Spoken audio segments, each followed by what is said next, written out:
Hi guys, দেখো আমার ডলিদির কাছে এসছি বারাসাতে। খুব সুন্দর সেটিং লাগাচ্ছে, খুব সুন্দর। কে কে আসবি, চলে আসো আমার ডলিদির কাছে। খুব সুন্দর সেটিং লাগাচ্ছে। আমি এসছি মাসবন্ধপুর থেকে, আমার নাম সোমা সিং। দেখো, এই মেনটেনেন্সের জন্য আসে।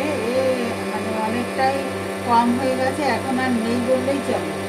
আগে সেটিং দিয়েছে, এবার এর দেখো এখন একদমই নেই, কিন্তু তবুও মেনটেনেন্স যেটা করতে হয় সেই জন্য আসে। আসি, খুব সুন্দর থাকবে, ফেসটা খুব সুন্দর লাগবে, এই জন্য আসছি। আর খুব সুন্দর সেটিং লাগাচ্ছে, খুব সুন্দর।